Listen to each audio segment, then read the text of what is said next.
Vítám vás u videa, kde odhalíme 30 nejméně známých a nejzajímavějších faktů o světě LEGO Ninjago. Připravte se, protože dnes se ponoříme do tajemství, která zná jen hrstka fanoušků. Garmadonovi 4 paže nejsou jen cool design. Ve skutečnosti symbolizují 4 základní elementy Ninjaga. Oheň, led, země a blesk. Navíc jde odkaz na Ravanu, mýtického démona z indické Ramajány. Sensei Wu nepije čaj jen proto, že je uklidňující. Každý čaj v seriálu nese jméno, které odpovídá aktuální situaci. Například při příchodu Garmadona Wu popíjí čaj temné cesty.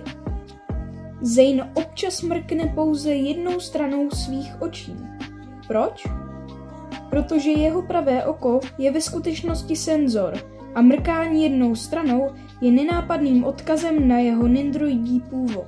A proto už v prvotních dílech jsme mohli odhadnout, že bude nindroid.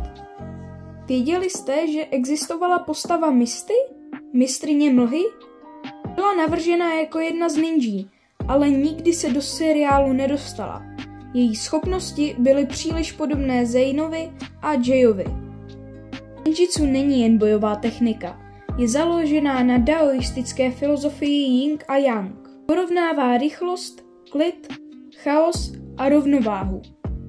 Kai má strach ze ztráty Nii, protože oba přišli o rodiče. Tento strach vysvětluje jeho mnohá impulzivní rozhodnutí v boji a jeho touhou být silným bratrem. Moro, mistr větru, byl naznačen už před svým oficiálním vstupem do seriálu. V chrámu Spinjitzu jsou na zdech zobrazeny stíny, které připomínají jeho siluetu. V Deretově Mojo Dojo jsou plakáty parodující filmy jako Kung Fu Panda a Karate Kid. Meč ohně není jen hračka. Inspirován rituálním japonským mečem Ken, který byl používán při očistných rituálech. Pokud si animaci Spinjitzu zpomalíte, uvidíte detaily, které odpovídají osobnostem ninjí. Zane má ledové vzory, zatímco Koul drobné symboly kamenů. Klaus, temný kouzelník, má schopnosti, které pocházejí z nápadu propojení černé magie a dračí energie. Původně měla být jeho postava hlavním padouchem sezóny. Draci v Ninjagu nejsou jen dopravní prostředek. Reprezentují rovnováhu mezi světlem a temnotou, což je klíčový motiv celého příběhu. Pixel a Zane nejsou jen spojenci, ale sdílejí hluboký romantický vztah, který měl být původně přátelský, ale tvůrci se jej rozhodli spojit dohromady. Krax a Acronix vytvořili v časové ose Ninjaga paradox. Jejich schopnosti zasáhly minulost, současnost i budoucnost, což vedlo k několika nepříjemně poznaným změnám v příběhu. Chiobých adoptivních rodičů si málo kdo všimne, ale jejich příběh byl inspirován nápadem ukázat, že hrdinové můžou pocházet z různých prostředí. Ninjago City skrývá mnoho drobných příběhů. Například jeden z obchodů má nápis v Ninjago písmu, který říká: pokud tohle čteš, jsi pravý fanoušek. Paul má strach z uzavřených prostor. Tato slabost je výsledkem traumatického zážitku z jeho dětství, kdy uvízl v malé jeskyni.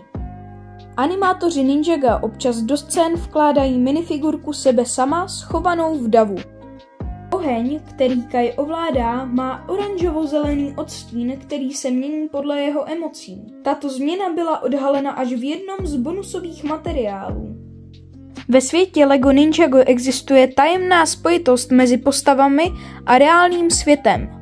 Původní jména ninjů byla inspirována japonským jazykem, ale přitom mají skrytý význam. Například jméno Kai znamená v japonštině oheň nebo moře dle kontextu, což odkazuje na jeho schopnosti ohně. Stejně tak jméno Zane odkazuje na anglické slovo insane, šílený, což je skrytý náznak na jeho odlišnost, protože je nindroid. Tento detail už dlouho zůstal bez povšimnutí, dokud jej nepotvrdili tvůrci. Lloyd byl navržen jako dětská postava, aby symbolizoval růst a potenciál.